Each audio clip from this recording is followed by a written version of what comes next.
Now be honest, when you think of video games, do you think of enjoying yourself for hours on end? Do you think about all the good memories you've had along the way with your favourite games? Or do you think of the dark, scary corners of every game you've ever played?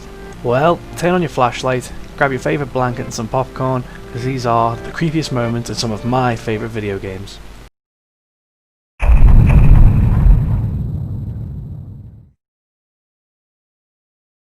Zelda's so fun, we got the doggy, they got to run around the market.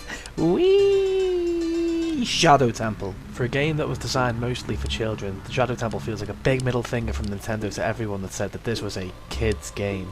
The undead, poltergeists and guillotines are just three of the things that you're going to see inside the temple, but that's not the thing I'm going to focus on right now. At the end of a long corridor in one of the rooms in the Shadow Temple lies a large steel door that's just like any other in the entire area, except when you go into this one, 4 large steel pipes slam to the ground behind you to let you know that you done goofed. Upon entering the room, you'll see 6 long, white, blood-smothered arms dangling almost like plastic bags floating in the wind, one blow from caving in. And before you even get a chance to realise that that was a Katy Perry reference, one of the hands will grab your head and hold you still. The enemy encounter music starts to play, and this large, white, blood-smothered monster, some monstrosity comes out of the ground and starts walking towards you. Now for a kid's game, that is scary. Who in their right mind decided that this should go into a child's game? It's absolutely terrifying. I don't even remember playing this part of the game. I think I didn't ever play this part of the game, but if I did, I guarantee I'd be thinking about it now, thinking, why did they do this? Nintendo, why?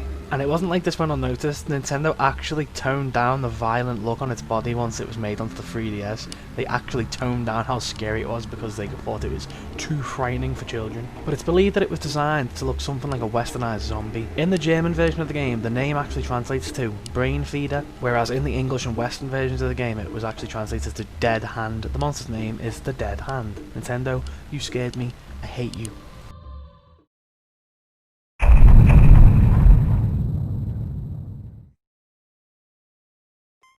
The Lavender Town Syndrome, also known as Lavender Town Tone or Lavender Town Suicide, was a peak in suicides and illness of children between the ages of 7 and 12, shortly after the release of Pokemon Red and Green in Japan, back on February 27, 1996. Rumours say that these suicides and illnesses only occurred after children played the game and reached Lavender Town, whose theme music had extremely high frequencies that studies showed that only children and young teens could hear, since their ears are more sensitive. Due to the lavender tone, at least 200 children supposedly had committed suicide, and many more had begun to develop illnesses and afflictions.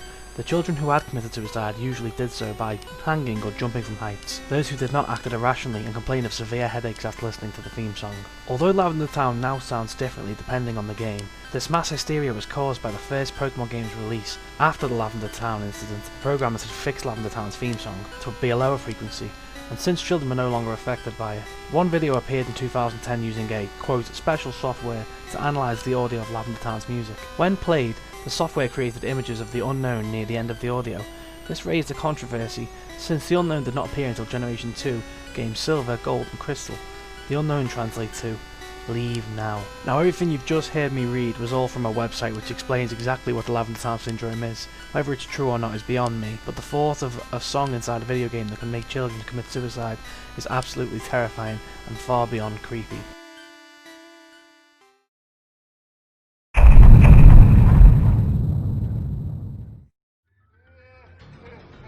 Sonic the Hedgehog, known for his faster than sound movements and his teenage angst, but hidden away in one of Sonic's games, is a message which will surely send chills up your spine. On Sonic CD, on the main menu, press down, down, down, left, right, and then A. This will open up the sound test board, and there can be many things accessed by putting in certain values on the sound effect board. For example, FM40, PCM12, DA11 will get you a cute little picture of Tails in a car saying "see you next game," and FM44, PCM11, DA09 will get you a cute little chibi drawing of Sonic. But if you type in FM46, PCM12, DA25, you'll be greeted with a disturbing looking screen of Sonics in Japanese text which translates to "Fun is Infinite, Sega Enterprises." This is apparently a message from Masato Nishimura, one of the landscape designers of Sonic CD. But the name which signs off the message is Madzin, which is pronounced the same as Marjin, which was Nishimura's nickname since he was a child, Marjin being an alternative way to read his given name. But Marjin is also the Japanese nickname for devil,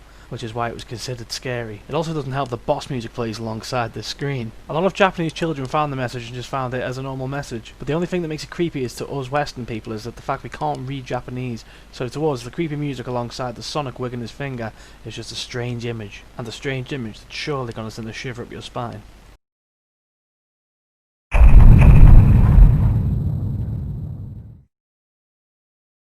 The 97th Pokemon on the Pokedex, Hypno, is a psychic-type Pokemon, and its biology goes something like this. Hypno is a bipedal humanoid Pokemon that has yellow skin. It has triangular ears with brown interior, sleepy-looking eyes, and a large nose. On its neck it has a ruff of white fur, which is longer on the female. Hypno has 5 fingers on each hand and holds a pendulum in its left. The pendulum resembles a flat, silver ring and is used for hypnotism. Hypno has never been seen without it. It has 3 toes on each foot, which also have a pink pad on the undersides. Sounds pretty cute, right? Like a big cat. Now let me read the second half for you. Hypno is able to put people to sleep by swinging its pendulum.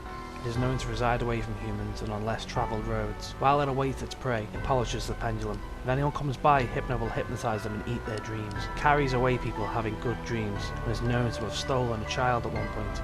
You heard that right, it stole a kid. Hypno has stolen a child, it's kidnapped a kid, took the child! But in all seriousness, for Nintendo to add such a strange detail to a Pokemon about stealing children made the internet go into uproar, absolute anarchy, with someone actually creating their own song. I'll leave a little bit of it here for you. Come, little children, come with me. Safe and happy you will be. Away from home, now let us run. With Hypno you'll have so much fun. Oh, little children, please don't cry. Hypno wouldn't hurt to fly. Be free to frolic.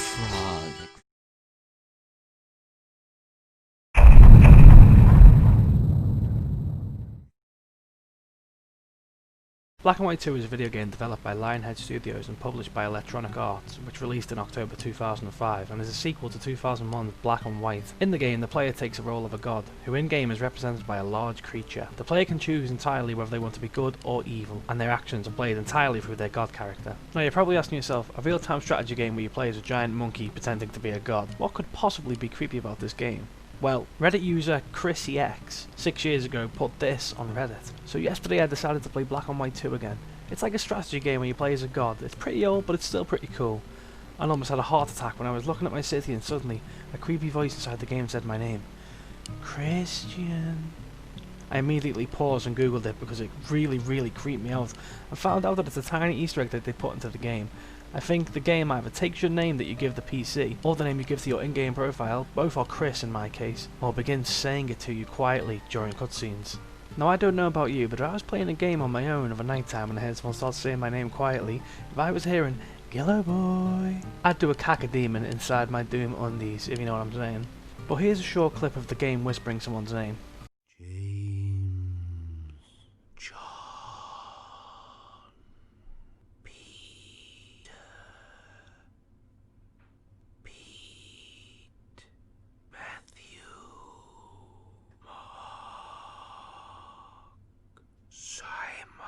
Pretty creepy, right? Imagine the game whispering something to you because it really wants you to do something. What a strange phenomenon. Whispering something to someone to make them do it. Like and subscribe. Like and subscribe. Do you hear that? I think that might be an Easter egg. All jokes aside guys, thanks for watching. I've been GilloBoiJr. So long now.